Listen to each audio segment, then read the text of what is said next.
The spotlight burned against my skin as I finished my final pose, chest heaving, body glistening with sweat. I could feel their eyes, all three judges, lingering on me from the panel. James Montgomery's gaze was calculating, assessing every curve of my form with professional detachment that couldn't quite mask his interest. Raoul's dark eyes flashed with appreciation, while Pascal's expression remained carefully neutral, though his fingers tapped rhythmically against the table. The tension in the air was electric, charged with unspoken potential. I knew my performance wasn't enough, not to win.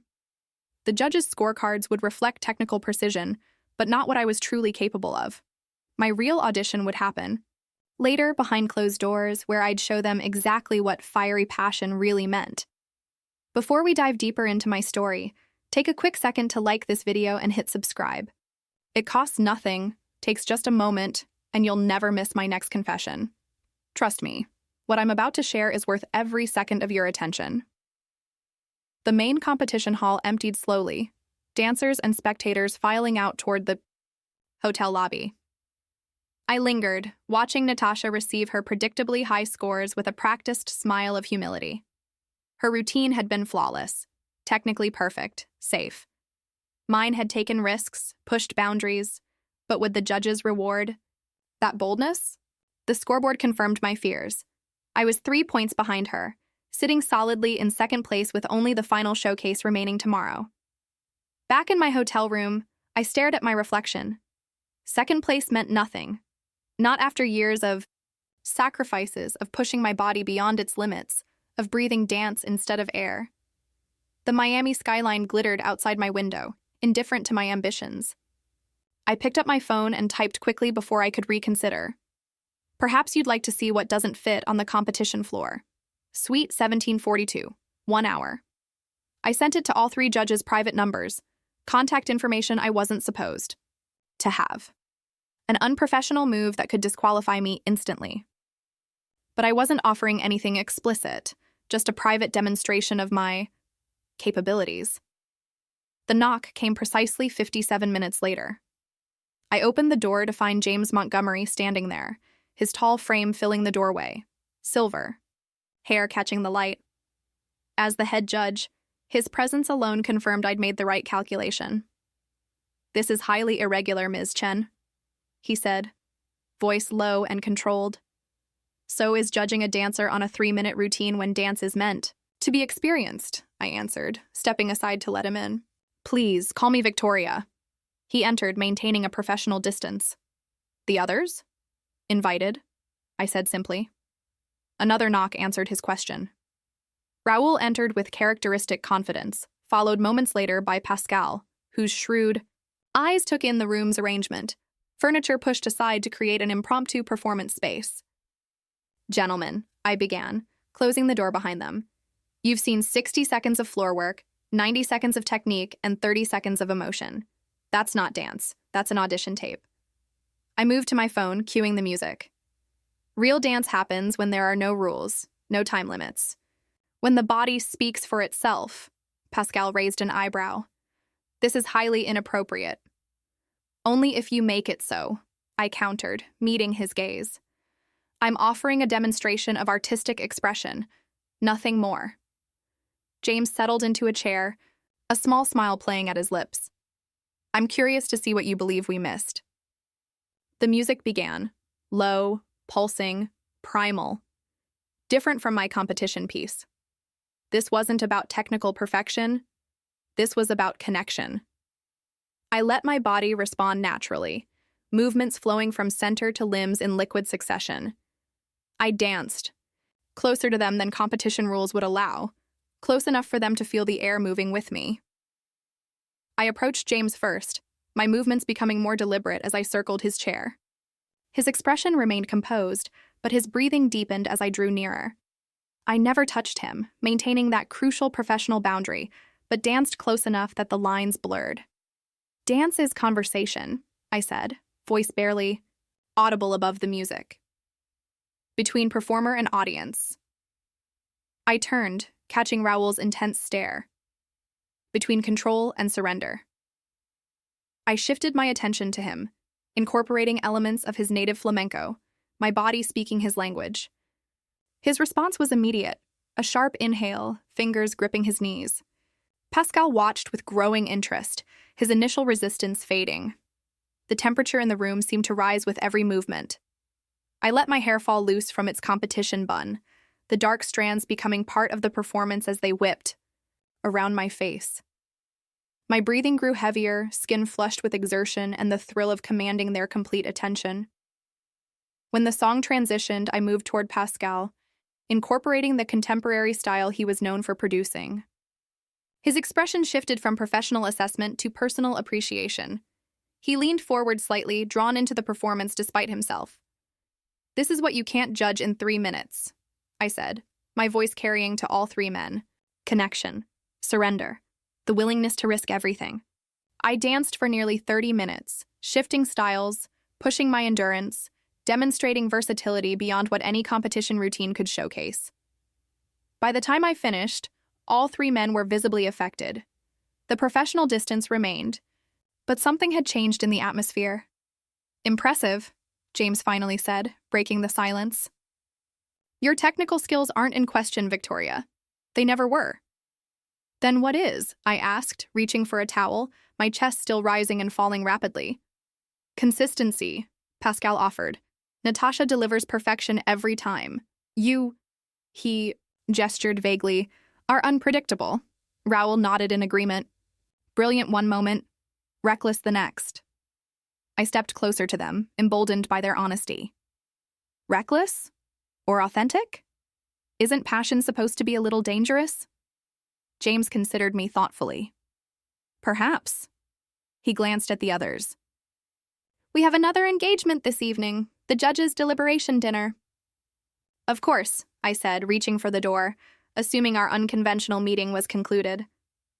"We'd like you to join us," he continued, surprising me. "A private event, at the penthouse level. Select competitors only." I caught the implication immediately. "And Natasha?" A slight smile. "Also invited. The invitation wasn't standard protocol, certainly not mentioned in any competition guidelines. This was something else entirely, something that happened behind the curtains of professional dance, where careers were truly made." "What time?" I asked, accepting whatever game this had become. 11, Raoul answered. "Penthouse suite. Dress appropriately." They left without further explanation, leaving me to wonder what appropriately meant at a judge's private deliberation. I had crossed one line already. Now I was being invited to cross another. The penthouse suite was transformed.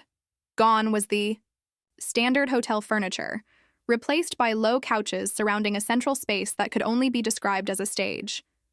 The lighting was dim, intimate, casting long shadows across the dozen or so people already gathered. Crystal glasses clinked, conversations hushed as I entered. I had chosen a dress that walked the line between professional and provocative. Deep red, fitted through the bodice before falling in soft waves that moved with my body. My hair remained down, a deliberate contrast to my severe competition style. James spotted me immediately, excusing himself from a conversation to greet me at the entrance. "Victoria, perfect timing." His hand rested briefly at the small of my back, guiding me toward a private seating area where Pascal and Raoul were engaged in conversation with a woman whose back was to me. As we approached, she turned, and I found myself face to face with Natasha.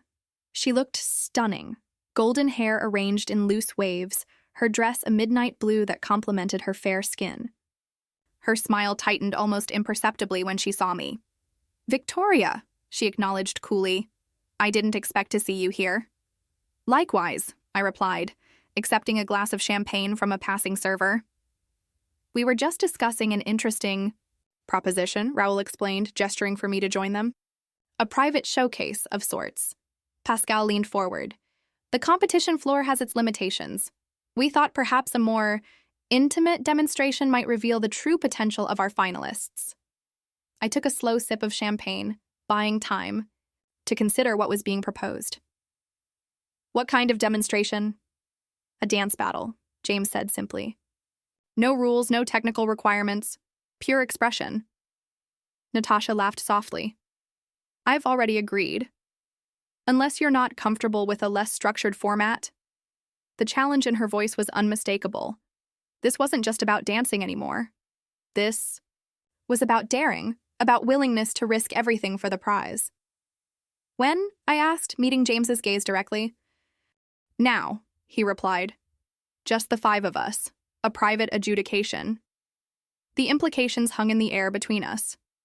This wasn't part of the official competition, but it would influence tomorrow's scores, perhaps decisively. I had initiated this game with my private invitation. Now it was evolving beyond my control. The winner, Raoul added, receives special consideration for tomorrow's final scores. And perhaps, his eyes moved between Natasha and me, additional opportunities beyond this competition. Natasha set down her glass decisively. Shall we begin then? The others filtered out, leaving just the 5 of us in the transformed penthouse. James gestured toward the central area. Ladies first. Natasha moved into position without hesitation, nodding to Pascal, who controlled the music. The first notes filled the space, sensual, rhythmic, challenging. She began to move, her style more daring than anything she'd shown on the competition floor. I watched carefully, noting how she maintained eye contact with each judge in turn, how her movements became bolder, more provocative than would be permitted. In formal competition. She was good, better than I'd given her credit for, her body creating shapes that told stories of desire and surrender.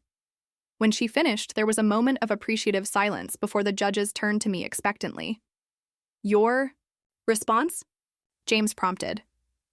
I stepped into the space still warm from Natasha's performance, feeling the weight of their combined attention. The music began, something with a deeper bass line, more primal than what Natasha had chosen. I closed my eyes briefly, centering myself, then began to move.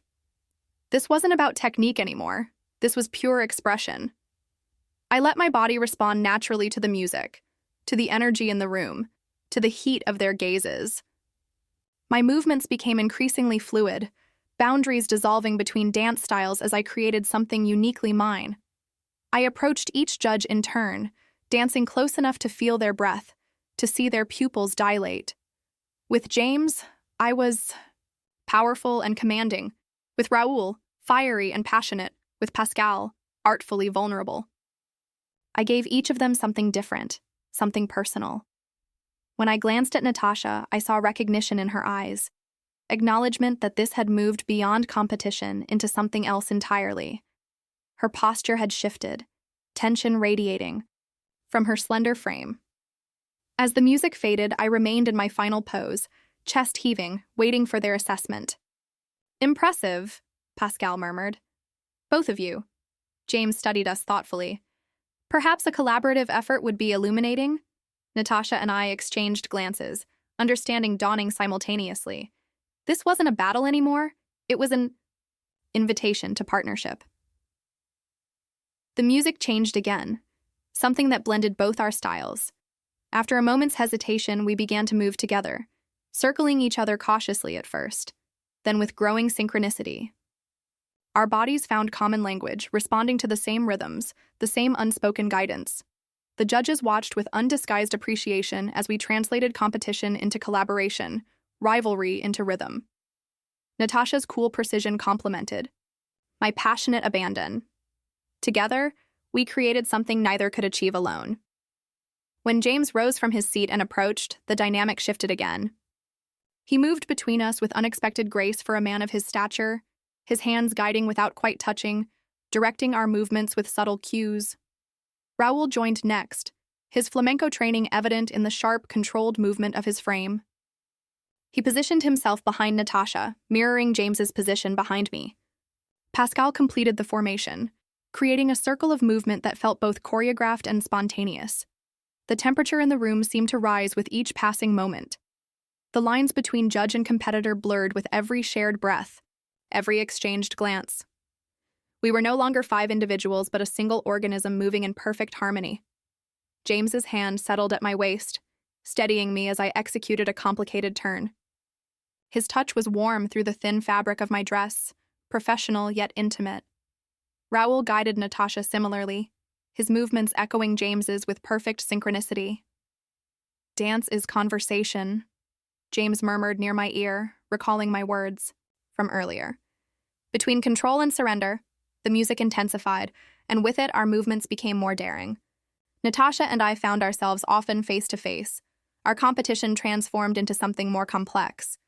Mutual recognition of shared ambition, shared willingness to cross boundaries for our art. Pascal moved between us, his producer's eye, evident in how he arranged our forms, creating tableaus of increasing intimacy. "This," he said quietly, "is what audiences truly crave. Authenticity. Connection." The penthouse felt miles away from the competition floor, existing in a different reality where conventional rules no longer applied. My skin flushed with exertion and something deeper, the thrill of abandoning restraint, of being truly seen. James guided me into a deep backbend, his frame supporting mine entirely. "Trust," he instructed quietly, his breath warm against my neck. I surrendered to his direction, allowing my body to arch further than I would have dared alone. Across from us, Raoul had Natasha in a similar position, the parallel deliberate and striking. Pascal moved between the two pairings, adjusting, directing, his artistic vision evident in every suggestion. The music reached its crescendo, and with it, our movement intensified. Bodies pressed closer, breaths mingled, the heat between us becoming almost tangible. This was dance at its most primal, communication without words, desire without declaration. When the final notes faded, we remained locked in our formation, chests heaving, skin damp with exertion. For several heartbeats, no one moved, the spell unbroken by something as mundane as completion. Finally, James stepped back, his professional composure returning, though his eyes remained dark with appreciation. "I believe we've seen enough to make our determination." Pascal nodded in agreement. Both exceptional in different ways. Raoul's gaze moved between Natasha and me, thoughtful and assessing. "Tomorrow's final scores will reflect tonight's revelations." Natasha and I exchanged glances, competitors once more yet irrevocably changed by what we'd shared. Something unspoken passed between us, mutual respect, perhaps, or recognition of how far we'd both been willing to go. "Whatever happens tomorrow," I said, addressing both her and the judges, "this was the real performance." James smiled slightly. "Indeed." He gestured toward the door. "We'll see you both on the competition floor. Rest well." As Natasha and I gathered our things to leave, Pascal approached me quietly. "You understand what happened here tonight?" I met his gaze steadily. "I became more than a competitor." "You became unforgettable," he corrected. "In this industry, that's worth more than any trophy." Back in my hotel room, I stood under the shower, letting hot water wash away the physical evidence of the evening while my mind replayed every moment. I had come seeking advantage and found something unexpected, a version of myself I hadn't known existed, capable of connections I hadn't imagined possible. Tomorrow, one of us would win the official competition. But tonight had revealed a different truth. In dance, as in life, the most profound victories often happen offstage, in moments of genuine connection that transform everyone involved. Have you ever crossed a line thinking you were chasing success, only to discover a deeper truth about yourself on the other side? What boundaries have you pushed in pursuit of your dreams, and did you find what you expected? Share your experiences in the comments below. I read every single one. Before you go, don't forget to like this video, subscribe to my channel, and hit that notification bell so you never miss my next confession. Some stories are too intense to keep to yourself, and I've got plenty more to share. Until next time, remember, sometimes becoming the prize means discovering your true value.